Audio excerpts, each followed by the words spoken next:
Okay. For real. For real. So that all gets deleted. Ready? Take one. Welcome to Holland&Hobbs, episode 7. I mean, sometimes when you're like a low budget film, you have to be like the director and the actors, right? Well, I guess so. Well, Taylor Swift's not low budget, and she was the director of her own video. So speaking of that, and the star album dropped. It's being the resident Swiftie here. How do you feel about it? Am I the resident Swiftie or are you? Definitely you. Are you sure? I think I found myself on the fringes. People are making me be on the fringes. Did you listen to it? No. None of it? No. I know. I heard on the radio with the few. I'm like, what's her radio song? Are you a radio listener? I listen to satellite radio.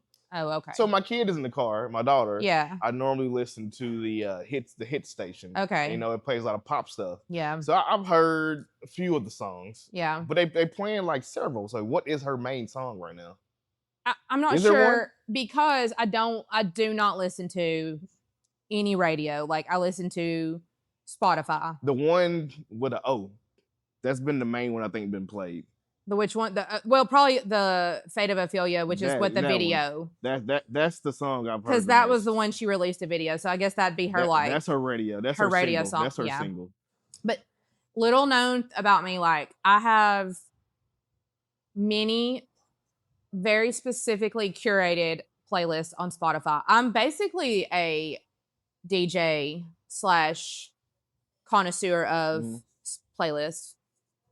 I mean, back in the day when we burned CDs, I was like my friend's resident CD burner. The LimeWire days? Yeah, because they were like, just surprise me with something I wouldn't know. Napster or LimeWire? All of them. Because you had to wait till one killed your family computer and then you move on to the next one. Like it got ate up with viruses. All right, clean it up, delete it. What's the new one? Until one day there were no more new ones. Like rocked my world. We had to officially start buying our own music. Which is fine.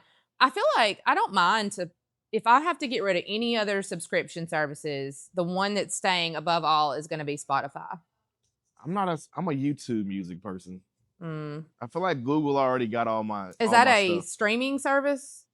Or do you just like go find random stuff? No, streaming. It's a music app. Yeah. So okay. They have them. Their video, which is YouTube. Then have YouTube Music, which is just their music service. If I knew anything about tech stuff, I would create my own. Because honestly, like I'm pretty unhappy with Spotify in the last year or two. They used to be very good about like,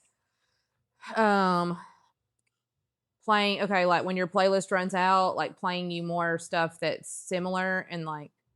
That's why I like YouTube. I feel like YouTube has a good algorithm. Like they've struggled. I get random and it kind of fits my tone. They used to be fabulous, but I've heard they have they're under new management, so that kind of went. And then they also, I mean, let's be real. If I have a playlist that's 18 hours worth of music, that's one playlist.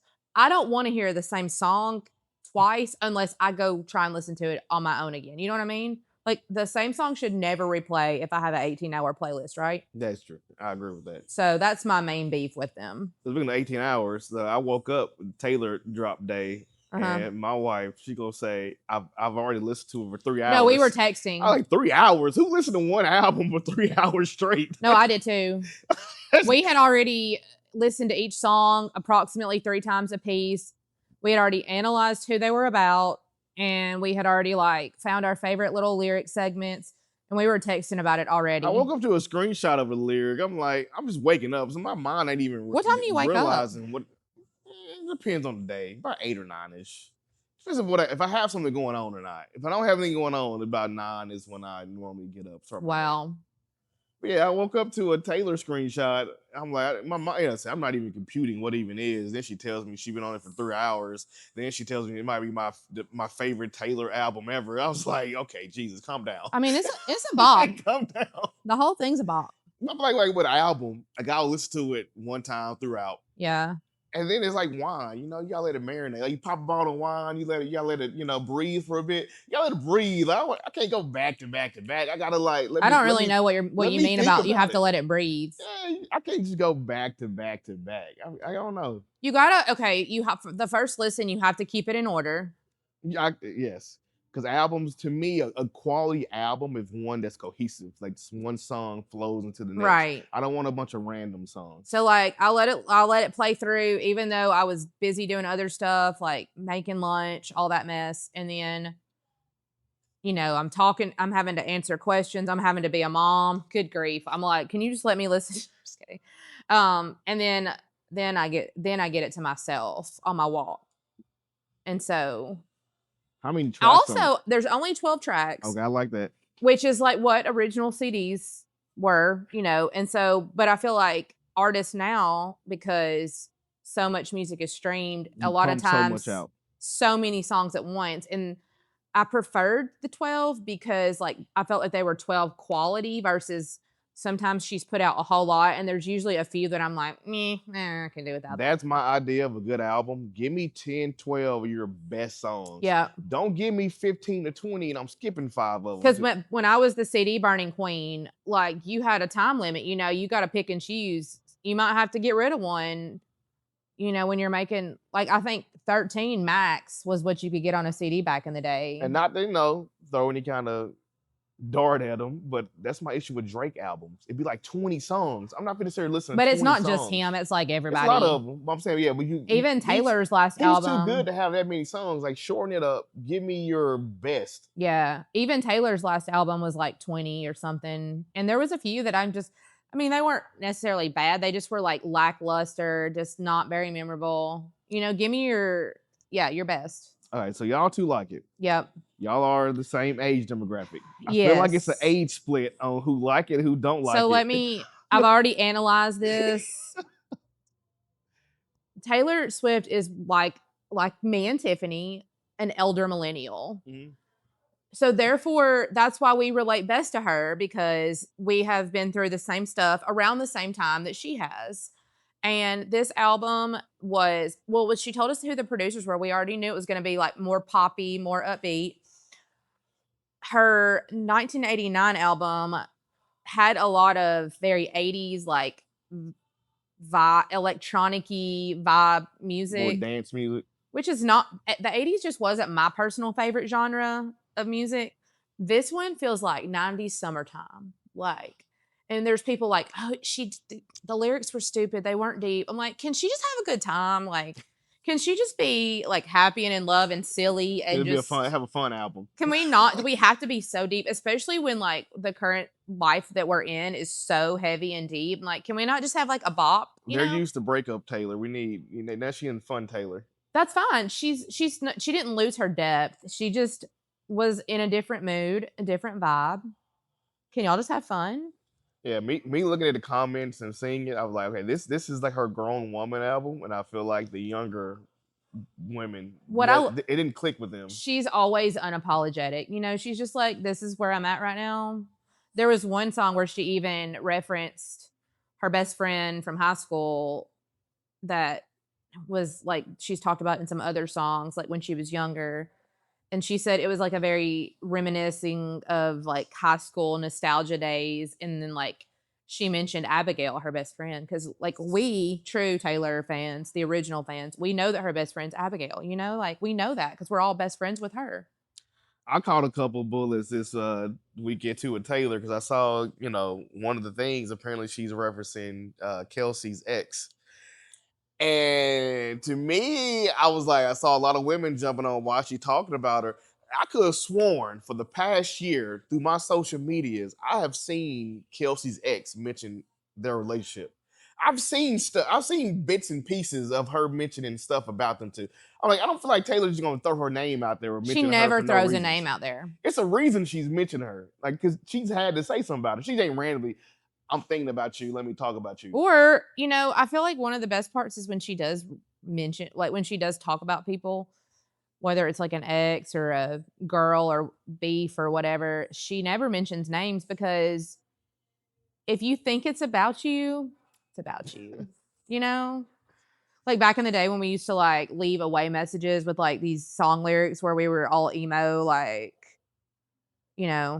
And then people are like, who is this about? Is this, and well, if you think it's about you, it's about you. So that's on you, right? Well, I saw the New Heights podcast with Jason was he was Hilarious. teasing Travis because that one song that's Would. definitely mentioning him. I I mean, if you Travis though, and it's kind of an ego boost. Like It's Taylor Swift just hilarious made to- a song about me and my whatever. well, you know, we've talked about me being a tree hugger, right? And in the song, the reference that she uses is a redwood tree, my favorite tree. So when like actual tree, my actual favorite tree, let me clarify, like, because if you have listened to the song, you know the reference it's making. But then when they talked about it, did you hear Jason saying, like, I'm more of like a Japanese maple? Listen, we got a Japanese maple in our yard, and I hate I think it's the ugliest little, just saddest little tree. So he picked the wrong tree. I'm like, why that one? Oh, anyway. My weekend was at Oktoberfest. Oh yeah. So unfortunately, we will not be taking the show on the road to New York. Well, or maybe we will, and it just won't be sponsored by Oktoberfest. I did finish second place though. I felt good about it. Nice. I felt good. I might have could have beat the guy. I ain't gonna lie. In hindsight, What did you do wrong? Was it mental? You start thinking like a little weak, sissy. Right. So I will say the state championship that they put on, the Coleman Oktoberfest, the state championship they put on was much better than last year. They gave us merch. Like we had a shirt, they gave us a beanie. The Stein that we were holding, we got to keep that and take it home, including the beer that was in it. So it's like a liter beer. So we had a free liter of beer, the free Stein. We had access to the beer garden. They gave us a Stein there. And they gave us some $5 tokens to get off of food and beer. So like $15-$20 they gave us to get off of beer. So they gave us a lot of stuff. We're in a recession now. It felt better. We're in a recession now. So when I was up there, I was standing, and there was a guy to my right, my left, and the other guy who ended up winning, he was on the far opposite end. And I looked, I tried not to pay attention to him. Like, let me just focus on myself. I looked over. He was like locked, like arm straight, locked. He looked like he was in the zone. I saw a little shake in the hand, but he looked like he was like statuesque. And I looked to my left, and this guy, so his arm was like kind of slightly bent. He had a good lean back or whatever. And I was like, well, I was getting kind of tired. And this like at the 6-minute mark. Oh wow. Which is my personal best. I hit a PR. It's time holding. So I look at him to my left, and I'm like, well, if they're letting him do that, let me adjust myself a little more comfortable.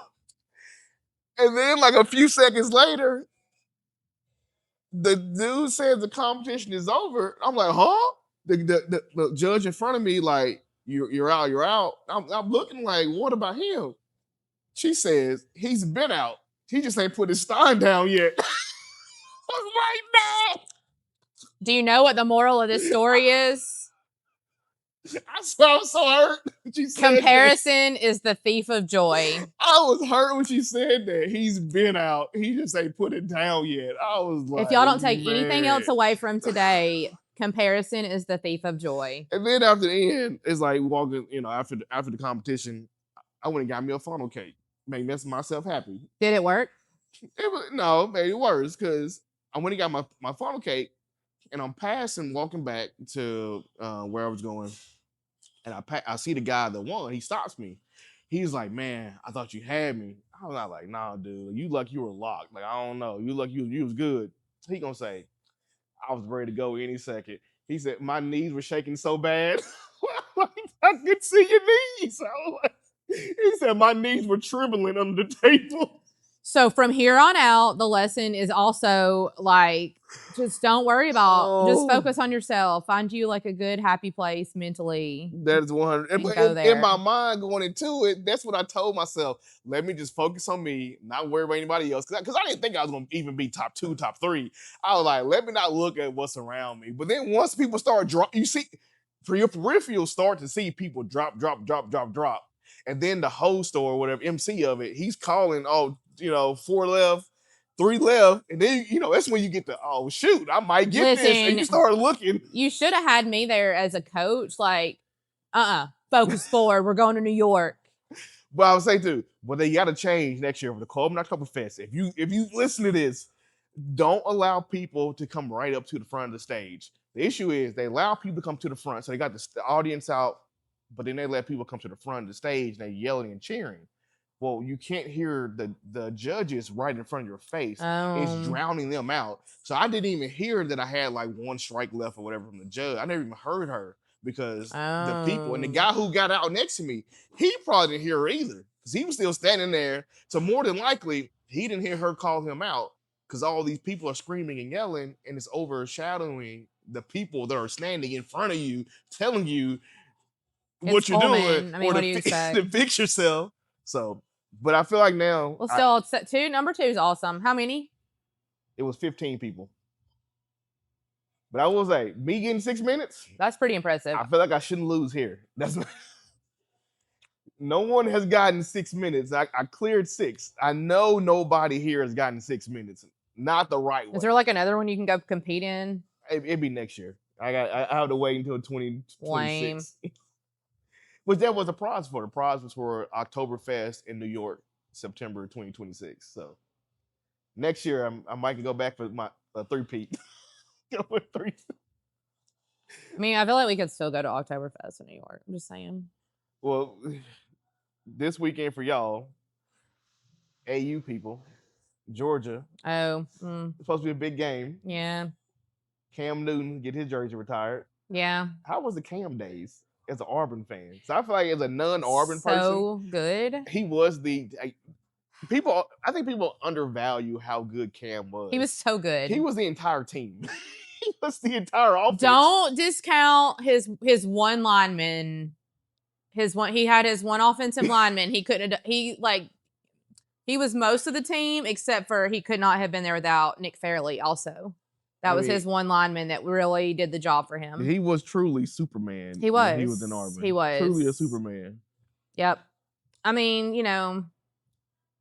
they hate us because they ain't us. Like, you asked how it was back then, and that kind of sums it up because, like, everyone was, like, carrying on about how he was paid and this and that. Y'all bought a player before NIL. Everyone did, by the way. Like, seriously.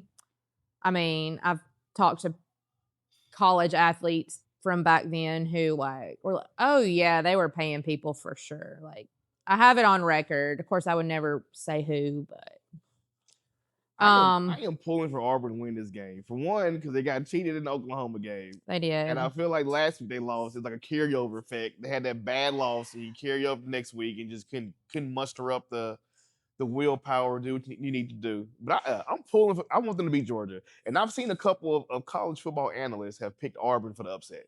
They think they're going to win it because it's at a home game. Yeah. And it's a night game, ain't it? Yeah, it is. So they're home at night. Like, I hate to be that cynical person, but I feel like everything now sucks. So it would just be par for the course if they lost. So anything else, like if you go into it with no expectations, you can't be disappointed. Hugh Freeze got to get him one. He got to get one big game eventually, right? I don't know. Has he won the Iron Bowl? Mm-mm. Okay, so he got to get him one. Does he have a big game yet? Like, I doubt it. Does he have a signature game? Like Nah. See, you know what our last signature game was? I felt like our last the kick six. No, well, that was the most epic game ever of all football. So, no. So I was like a big advocate for Cadillac Williams to get the coaching job because blah blah blah. I know he doesn't have the experience. We see what all that experience and pay does, though. It does nothing. But the last like really big game where Auburn was super pumped and we went in there and just won it with our just like guts and glory was when Cadillac was interim coach, Texas A&M at home. And like that, it has not felt like Auburn. Like it had not felt like Auburn before that in a long time. And it hasn't really been like, it hasn't been that since. Yeah. So, I feel like once Hugh Freeze gets fired because he sucks, like we won't have hardly any money to pay anybody. And then we get Cadillac, which is what I wanted in the first place. And I know there was like some scandal. Don't care. Don't really care. I feel like we've been through so much as a country this year that it would take a really lot of I mean, as long as he's not on the Epstein list, I'm good. Whatever else, I don't really care. Which we still ain't got yet. He's an Auburn man. He loves Auburn. It's the only thing that matters. That's all that matters. Yep. I think you need a little more. Wait. You don't. Well, we've had more. What's it bought us? Nothing. Literally nothing. Hugh Freeze isn't an Auburn man, and we paid a lot of money for him, and nothing. I mean, we're gonna lose all our NIL guys because he don't play them. Like, why are we going to the dang portal when we supposedly got like the best quarterback out there from the last graduating class? Like, makes no sense. I keep waiting for them to ask me if I want to be like an analyst or something, or like, you know. Yeah, but I mean, give advice like you would hope you bring in a recruit though, like a quarterback, and he stays with your team. Yeah, but in this world, in this NIL world, if you don't play them, they are not staying. Well, Simpson is your difference in Alabama. He's a fourth-year junior now. He's balling. He's balling. He's better than what I thought he was. When there are those high-profile guys that are being so heavily recruited though, and they pick somewhere, if you don't play them that year, there's no more redshirting anybody. I do agree, and that's why I think Simpson's story is so great, because he stuck to the route. He's been in, he got benched, he's waited for his turn to happen at bat, and that's fair. And he's developed along the way. He has Instead, though, we're playing some leftovers. Like somebody, I mean, there was a reason he didn't work out where he was. Is he terrible? No, but like, we've got this guy. We put all of our eggs in this basket. And nothing. Well. But I am excited to see Cam's number retired and all that. See what crazy stuff he's wearing. And I still love him, though. Like, I don't care. I like Cam. I don't care if he wears them wild hats and stuff. Like, that's fine. I was thinking of football. We saw a Turning Point. It said they're going to have their own halftime show for Super Bowl. They're gonna have an American Christian halftime show, which is very interesting. Wyatt was reading me, people like, because of course everyone's so mad about Bad Bunny, like, it needs to be an American. Okay, well, he's from Puerto Rico, so that's when you realize that people don't even know Puerto Rico is part of America. Like, technically, you didn't need a passport to go to Puerto Rico because it's a territory, but you did it because you're going to international water, crossing out of the states. You want to take one with you, but you didn't necessarily need one because it is American territory. But somebody, I don't even know what I'm sure he was on Reddit or something, but it said something about like, they want to get Lee Greenwood, and then everyone's like, who's that? Somebody that we actually know, and then they suggest Lee Greenwood, which he's saying proud to be an American, like the country, like proud to be in the early 90s. I literally couldn't tell you anything else he's saying if my life depended on it. Couldn't. And also, I feel like no one's super proud to be an American right now. It's kind of embarrassing right now to be an American. Not only the Bad Bunny is American, but he's also Catholic, so he's also Christian. So it's like, what are you rooting against, really? Is it American Christian or because he's brown? And his primary language is not English, and people get real tore up about that. So I really hope that not only does he kill the show, but I hope that they don't put any subtitles or anything. Nope, I hope they don't. I hope everyone's like, because you know how people are like, this is America, you need to speak English. I hope he doesn't. I hope it's all Spanish, no subtitles. I'm saying, as an anime fan, I don't mind subtitles. I watch stuff in Japanese. I don't mind subtitles either. I just think it would be even more funny if he was like, you know what? I'm going to sing it in Spanish, and if you care enough, you can Google it. He is a very popular artist right now. Yeah. But I do think it's hard to say it wasn't intentional that the NFL booked him to do Super Bowl. And I love it. I think it's very intentional. I love it. But the same crowd was hollering about it. The same crowd that said they've been boycotting for years. They don't even watch. But also, yeah. I only watch college football. There's so many people that say, I only watch the Super Bowl to see the halftime show. And those same people complain every single year. Like, what would make those people happy? Nothing. But even like they complained about the American thing. Like, they've had past people performed that wasn't American. Like Rihanna was a few years ago. Oh yeah, She's she's from Barbados. Barbados. Yeah, Had nothing to do with America. U2 didn't perform. You had Shakira before. you too. Yep, they're like British, Yeah, right? they're British. Like you've had several bunch of Shakira, performers Shakira, that has Shakira. never been Americans. It She's ain't from about, it ain't about Colombia. being, it ain't about being American. It's about being brown. You know, they just don't want to say that part out loud. You're right. That's all it is. You're right. But Freaking white people. that's not what the turning point is about, though. So they say. Mm-mm. So, that's what they tell us. But they keep getting us hints about what they really care about. But you know, Where are they gonna have said show? maybe it's in Limestone County because you know they won't turn the point so much in Limestone. Might be over at Athens High School. It could be. It could be. It could be. But you know, I know where not to go. I mentioned Limestone County to you about something because once again, and not to jump off subject, but you know I'm an admin for the What's Happening Athens group. I did not know that. Are know, you? Not admin. I'm a moderator. But you know, For same the thing. okay, well, What? you know, I'm a little over a week off Facebook, So this week, so I don't know what's going on in Athens, and I love that for me. so here recently, we didn't. Now it's a post that we did not allow. We didn't approve it. But there was a DoorDash driver. He posted basically a long. I mean, it was a rant about someone who apparently did not tip him. He was not happy about it. Okay. Apparently, he went to Walmart and bought this person some diapers, and he delivered it to their house, and they did not tip him, and he went off.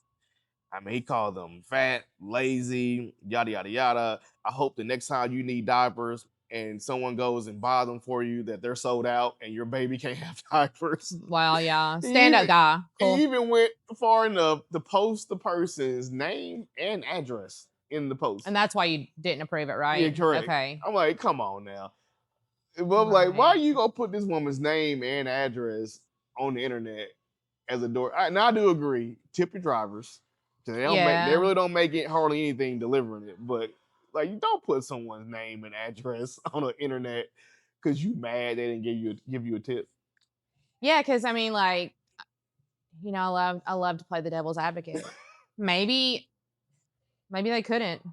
Does anyone have human decency anymore? Like, does anyone ever stop and think about maybe she couldn't get her own diapers, or just, you know, maybe people are struggling and like why somebody needed to DoorDash or whatever diapers, and I don't know. I just feel like we as a society just lack grace and human decency.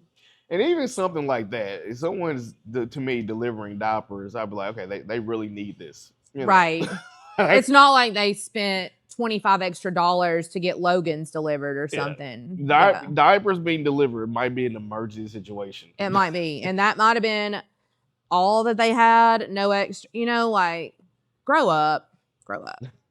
And I hope you never need anything in a pinch and someone treats you like that. Yeah, because I'm not gonna call his name out, even though I know his name, because of course. No, but I will be asking you after this because this is the reason. Like, I don't know. I feel like before I went on Facebook, I had started getting a little mouthy.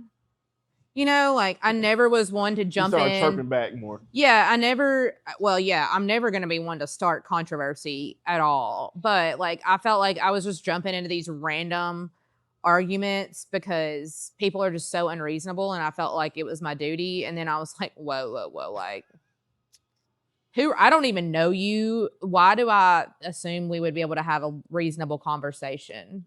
And I'll say too, you know, you're still having lots of unreasonable conversations because you be sending me screenshots. Okay, like I don't know who some of y'all are, but woo. And speaking of like our group, you know, another thing that comes up quite often that we see, like we get it like every week, every other week. Can we keep our farmland? I'm tired of seeing all these farmland being sold and these subdivisions being thrown up. Like, one, we don't control that as a city. They think the city is selling all this land to the developers, and the developers are coming in and building. Guess who's selling it?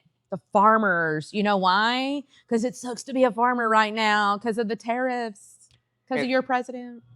And if it's not the farmers, it's the kids. The kids have seen what their parents went through for them, and they're like, I don't want no part of this, and they're selling the land. So Mm-hmm. either way it goes, the person that owns the land is the one selling the land. And I've said this point, y'all make it hard for farmers by voting for who you vote for. Uh, and so someone had put the stat out because right now they're hurting because of soybeans. Yep. A lot of farmers around here, they farm soybeans. Why are they struggling right now?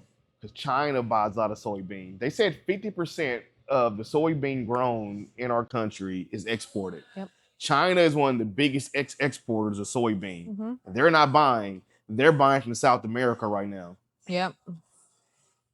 And another fact about South America, they got into the soybean business because of Trump last term. 2018, Trump started another trade war. Brazil and other South American countries started growing soybeans. Now China started investing in South America to buy from Trump last administration. Mm-hmm. So Trump has caused all this farming conflict. Yep.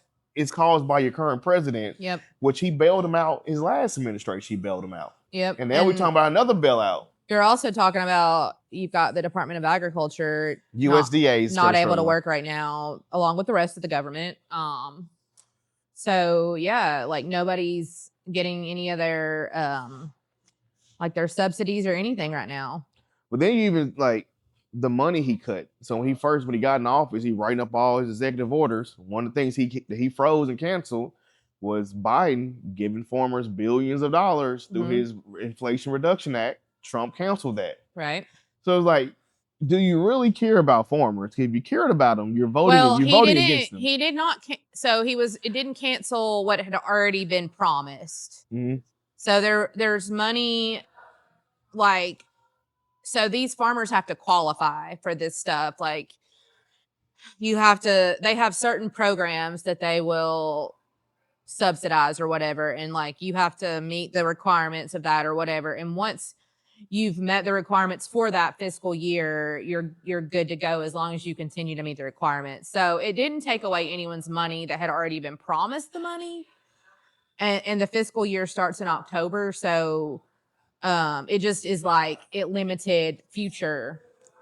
I saw a farmer, he's on TikTok. He's in Missouri, a white guy. He said he was promised some money from the USDA to upgrade his irrigation or something like that.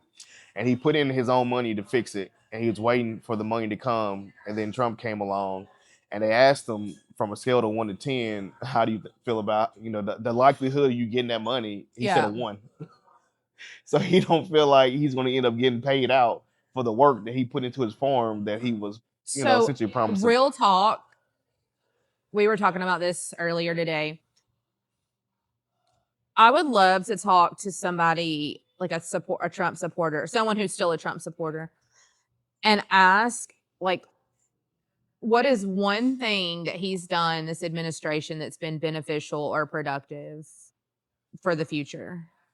Because there are no things. Like, he started off this term with all those executive orders. Most of them didn't even hold up. He spent his whole time causing conflict and controversy. He's done like nothing productive. No legislation, nothing has been done the correct way. We've just been like watching him act a fool for 10 months now. Yeah, so here's a quote from someone. This is the former USDA chief economist. He said, if we have problems selling those goods in foreign markets, we see low prices. That's what we saw in 2018. And that was just a trade war in China. With the announcement yesterday, not only are the tariffs larger than those in 2018 on China, but they're also affecting a lot of other markets, particularly for soybeans. Yep. So do you really care about farmland, or do you just care about the man you voted for? I mean, that's the way I see it. Like, y'all, they keep complaining about it, but the way you vote don't align with what you say. Yeah, but we were watching something because we're still in the government shutdown, so been spending lots of quality time with my sweet husband. But they had a lady calling on to C-SPAN where Mike Johnson was being interviewed. I saw that. That she was her husband's in the military. Her son is. It's like that was her kids. No, it was her. This one was her husband. Her husband? Like, yeah, and he had done like 2 tours of duty. And anyway, and she was talking about her son. Like, if they don't get paid, they don't have the money for the medicine for her son that he needs to That's live. what it was. Yeah, and I don't even know what she said. Her son would die without. Yes. Yeah, that's what I saw. And she was talking about how I guess she had voted for Trump, and a lot of people are giving backlash saying, well, like, you got what you deserved. I completely disagree with that concept because I think before Trump entered politics, nope, there wasn't like so much difference between Republicans and Democrats. There were, but like there's no Republicans that we've had in like in my lifetime anyway, that were just like pure evil, like trying to ruin people's lives. They might not have, you might not agree with everything. They might not have done things the way you think they should have, or you would have done them, but they weren't just malicious, right? And like, I don't think anybody as an American, because we're used to having certain freedoms, and I don't think anybody goes to vote for somebody anticipating that this is going to happen, that what's happened is going, because this feels like a dystopian novel or TV show. And so I feel like having that mentality of like, well, this is what you voted for.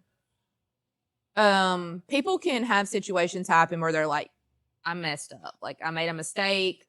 Like, I didn't know it was going to be like this, because when have we ever had a president like this or an administration like this? We haven't. And so who could have really known exactly what? Because even though we knew about that Project 2025 and there was all this talk and stuff, and a lot of people were like, I told you this was going to happen. Honestly, like, our government and our Constitution are set up for this to not happen, even if you want it to happen.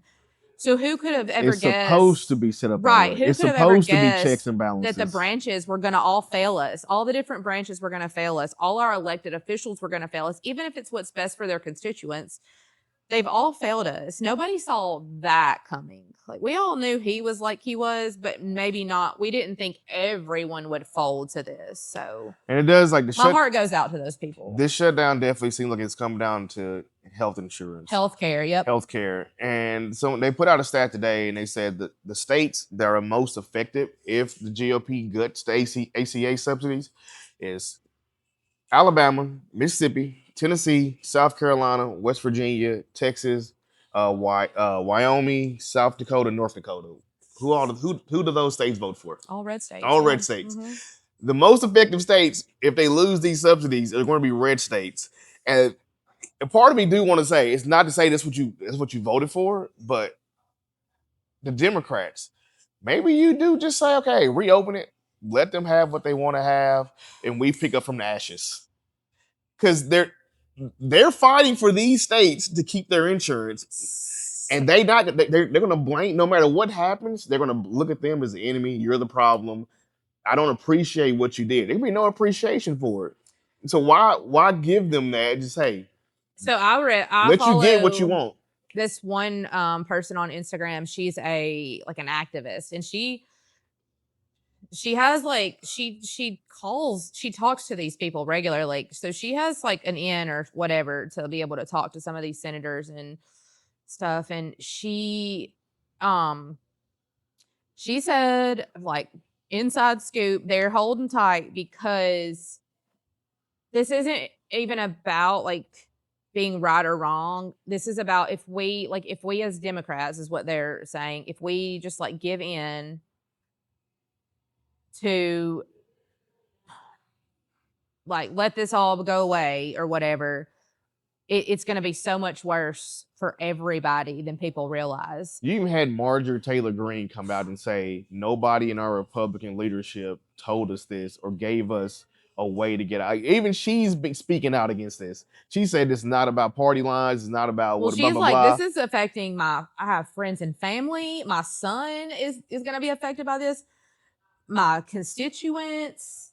And there's also like chatter, because like again, this girl that I follow, she's like got the inside scoop, but she's there's also chatter that if when they ever put in the Arizona representative that got voted in recently, they won't swear her in, right? Because she's the one they need to tip the thing to release the Epstein files. They say once she's ever sworn in, they vote to release the Epstein files, that they say a lot of these cards are going to fall for the Republicans, because right now, like, whatever hold they have over them all has to do with the release of these files. So I don't know if that's true or not. It's interesting. Like, I don't know how legally they haven't sworn this lady in already. She's ready to go. I mean, they've had like emergency swearing in sessions when it's Republicans. So When they want to this swear, is wild. when they want to swear in someone, they do it when She's they feel in like. DC waiting to be sworn in. It's no different when Obama, when they held up his Supreme Court nominations, they held up Biden nominations. They want to choose and pick when they put someone in place. But do you not remember that movie we watched like in high school, Mr. Smith Goes to Washington? I'm like, how can you legally not swear this lady in? Like, this part of Arizona is not being represented, and you won't swear her in to the elected. It's nobody's arguing that she won. They just won't swear her in. And a part of it is for like what the Republican narrative is that they're pushing out to these people are they're trying to give illegal immigrants health care.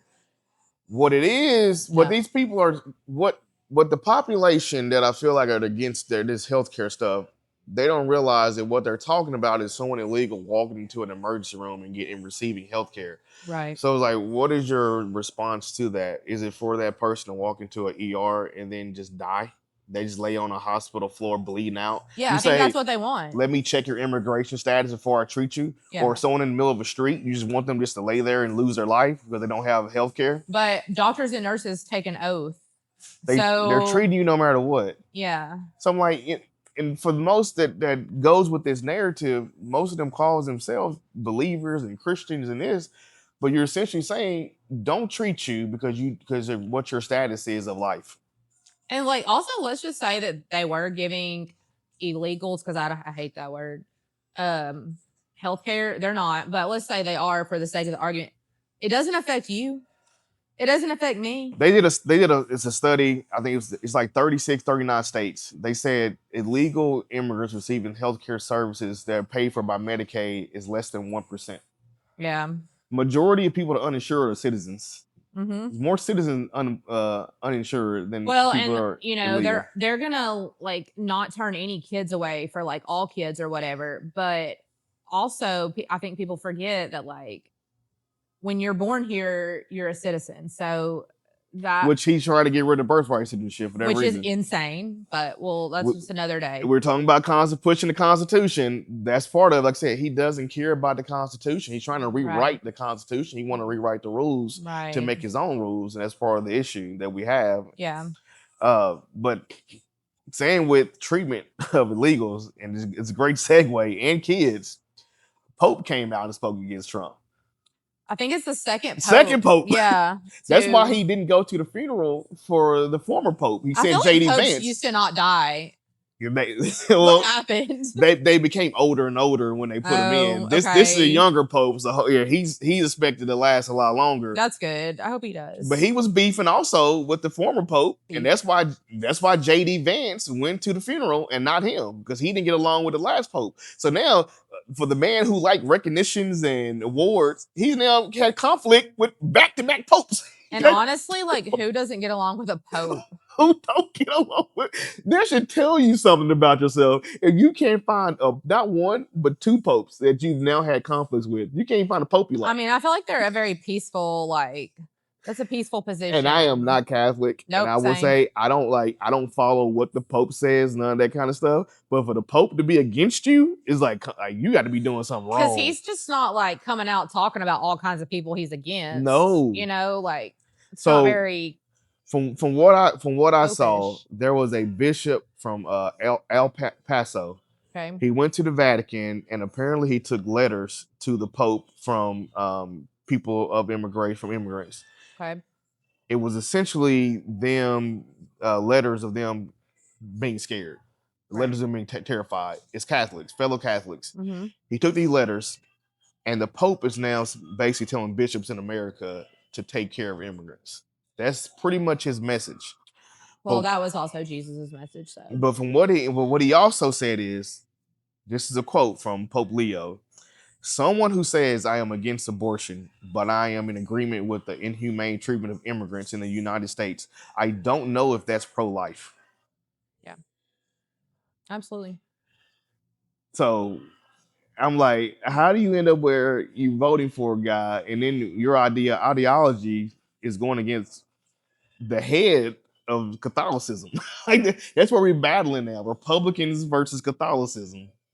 Y'all are in conflict. And historically, I feel like Catholics are typically conservative, more conservative, like Republicans, because if nothing else, because of the pro-life stance, that's a big one for them, you know. If I was to assume the way they probably would align politically, I probably would say that they would align more conservative than liberal. Oh, for sure. As far as Catholics are concerned. Yeah. But yeah, so now we got the Pope is against them. The Dems are apparently his enemy. Is like, yeah, it's slowly, the circle is tightening, and they're just kind of clinching on to whatever they're getting pumped into believing. Because I saw someone say that, you know, today that they didn't believe that kids were getting taken out of their apartments in Chicago over the weekend. I'm like, there's so much information out there. Yeah. If you want to find this information, it's there. Yeah. But you're just choosing not to see it. Yeah. Like, why would that be? Why would you believe the things you believe and not believe that? Which is interesting because from what they said, ICE came into Chicago over a apartment building with a Black Hawk helicopter, and they were repelling out of the helicopter, repelling down the apartment building, busting through the windows, throwing flashbangs, and rounding up people in this apartment building in the middle of the night. It's like, is that what America has turned into? And it was a predominantly Black apartment building too, is what I read. Like, there weren't even a lot of like Hispanics or anything. It was predominantly just African Americans. This is from the Time. So I know people like to always say, "Oh, fake news." I trust the Time. Okay. It said that around 1 a.m. on Tuesday morning, armed federal agents rappelled from helicopters onto the roof of a 5-story residential apartment in the South Shore of Chicago.